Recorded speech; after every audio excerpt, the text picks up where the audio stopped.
Okay, deep breath everybody. We are going to talk workshop pricing today. I know, right? This has all come about from a discussion in our school.com community and the internal dialogue of all of our team here as we think about our price list going into 2026 and trying to take a step back and look at the pricing landscape of the cycling industry at the moment, because it's changed a lot. I think gone are the days when you could take a relatively simple bike in and just get one job done. My rear derailleur cable snapped, please can you replace it?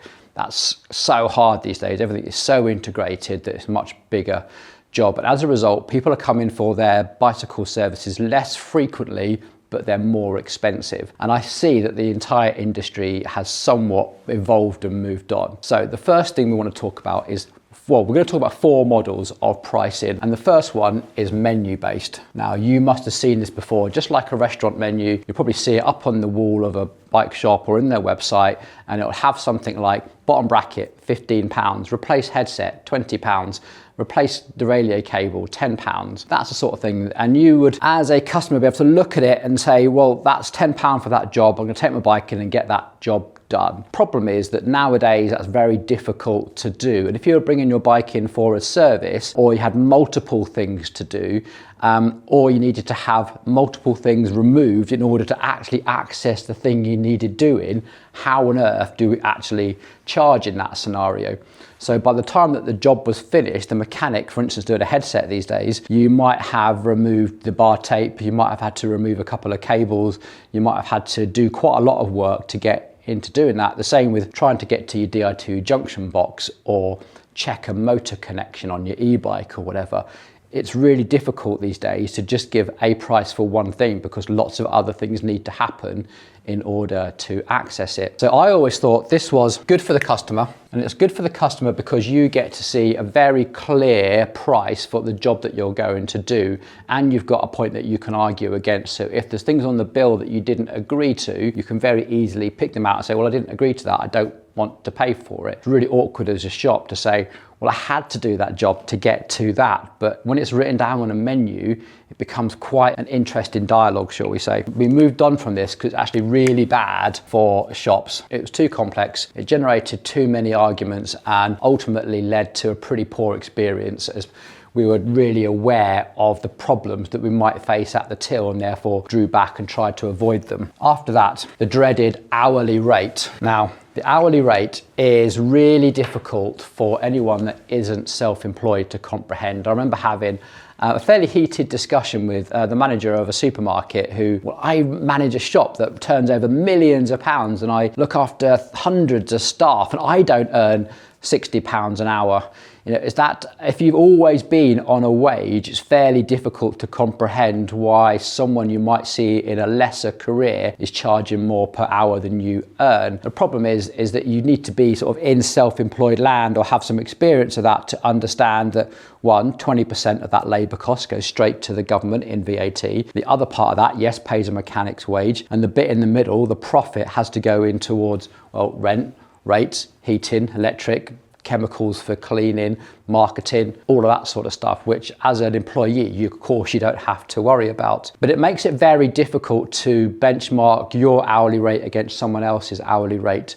And you end up with a price, sort of a race to the bottom, if you like. So if the big sort of chain bike shop in town is charging this, if you're a fresh new mechanic, new to the business, the tempting thing to do is to undercut them, and then you have this sort of race to the bottom. It's one of those things I never think you should discount labour ever. You should never really devalue the labour, and it gets very easy to get into that situation. Now the problem is it rewards poor work, because if there is a job that an experienced mechanic can do in 15 minutes, but it might take an apprentice mechanic an hour, 90 minutes to do, how do you bill for that situation? It rewards the inexperience of the mechanic rather than rewards the really good mechanic.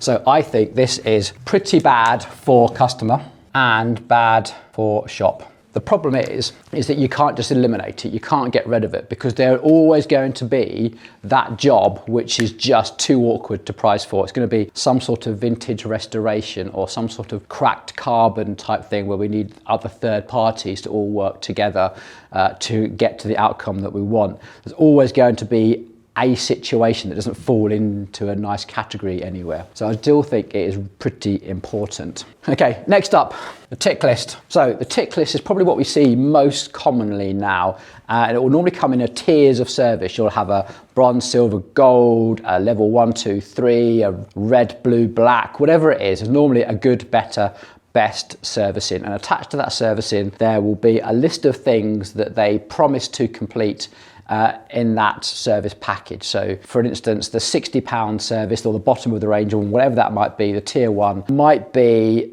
for the person that comes into a bike shop fairly regularly, 2 or 3 times a year, to make sure their bike is fit and ready for multiple events that they do. Not many people actually do that. The middle service is probably the most popular, and that is the one where someone has lots of little niggles with their bike. It generally works pretty well, but the gears are a bit rough, the brakes are rubbing a bit, and you go, right, it's the start of the season, I've got my holiday coming up, I'm doing an event, I'm gonna take my bike into a service, and I want it completely sorted and running perfect for the summer season. That's probably the bread and butter of most workshops type of work, I'd guess, is that get your bike ready for a season of carefree riding. And then there's normally an absolute top tier, which is, you know, the complete overhaul, go through every single little thing and make sure that bike is absolutely sweet as a nut. Now, the thing is, I think this is pretty bad for customers because the language involved in a lot of these tiers is really ambiguous and quite vague. Like I saw one the other day that just simply said headset reset. I'm like, what does that even mean? Does that mean that they just made sure that the preload bolt was tight and done your stem bolts up?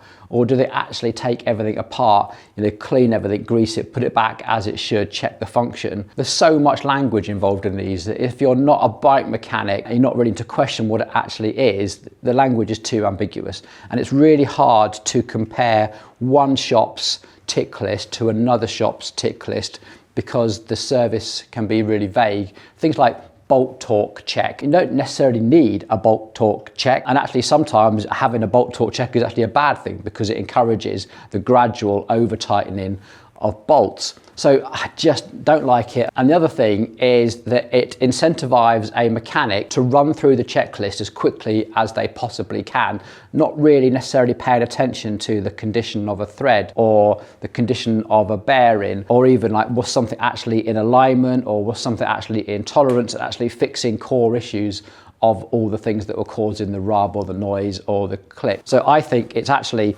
bad for customers, but good for shops. And the reason it's good for shops is that you can run through that tick list pretty quickly and efficiently. Here you go, you've got your bike, we've taken the customer's money for this, go through it, tick, tick, tick, tick, tick, and incentivize the mechanic to get through the job quickly and move on to the next one so that you can pick it up and then earn more money. You're almost incentivized to run through the procedure as quickly as you possibly can so that you can do another servicing procedure. So not a fan of that myself. So the fourth one, and the one that I favour and I'm trying to get our business and possibly the entire industry through making videos like this, is to what I call promise or outcome. In this situation, we are making a promise to the customer to deliver their desired outcome, because in all honesty, I don't think riders particularly care whether their headset has been reset. All they want to know is that it doesn't creak, and more importantly, they're not going to be back in 3 weeks' time because it started creaking. That's the most irritating thing. If someone has taken the time and the commitment and the money to come to a bike shop and invest in a service, that's it, job done. They don't want to be back again for another job. They just want it sorted. They're here because they want a quiet, carefree, safe experience riding and not have to keep coming back to the shop. So in this one, we make a promise to the customer. We promise to make sure that your bike is safe, that it is going to last the duration of the season, that it is not going to creak, that it's not going to rub, and that you are going to enjoy riding your bike for the money that you are going to spend. Now, of course, that has to come with caveats depending on what condition the bike came in the first place. From our side, it also rewards the mechanic, because as you become a better mechanic, as you become more skilled and more experienced, and you've seen more things, you've brought more tools that help you mitigate the risk of certain jobs, then you can work through a job much more quickly and efficiently, and you can deliver the promise, because ultimately the mechanic is incentivized to get a 5-star review, a really, really happy customer for the money that they've taken, and then move on to the next one. So unlike this one where you're incentivized to run through the tick list, and if there was ever a problem at the till point, you say, well, actually, look, the mechanic did this, it was on here, there must be something wrong with your bike. No, we've promised an outcome, we've promised to deliver it, guaranteed, and our mechanic did it in this time. Every now and then we get bitten, but quite a lot of the time a good mechanic is rewarded and the customer gets what they want. Now, what I particularly like about this is that mechanic is empowered to make the best decisions for the bike that's in front of them. Every bike is just one big problem-solving exercise after all.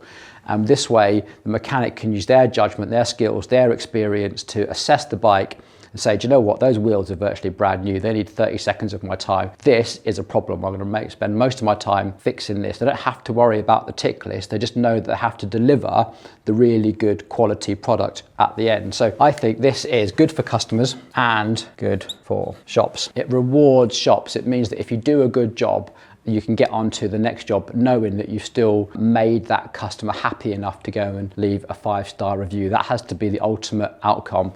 And this way, the really skilled and experienced mechanic can achieve that and then move on to their next job, knowing that they've done a good job, not just rush through a tick list. However, this does have a major problem, and that is trust. To be able to do this, I feel like you have to build up a trust with your community, with your audience, because you need to prove that you can deliver on that promise. And that comes from your verified 5-star reviews. That comes from publishing your work on Facebook, Instagram, YouTube, wherever it is that you publish. But you need to put your work out there for peer review and say, this is the quality of the work that I do. These is evidence of my happy customers. If you want to experience the same thing, this is what we offer. And that takes time to build up, and to be honest, a little bit of confidence, because you've got to publish your work. You've got to put it out there for everyone to see and get that feedback back in. Okay, here we go. That was a starter of hopefully what is going to be a pretty heavy debate down there in the comment section. I'm not sure if there's 100% right answer to all of this, but I would really appreciate what your thoughts are down in the comments. I'm ready for that. It's going to be an interesting weekend of answering your comments, I think. Not put any prices to any of this just yet, because I think that's going to be dependent on your particular location and the brands that you offer and the community that you serve. But what do you think? Over to you. See you down there in the comments.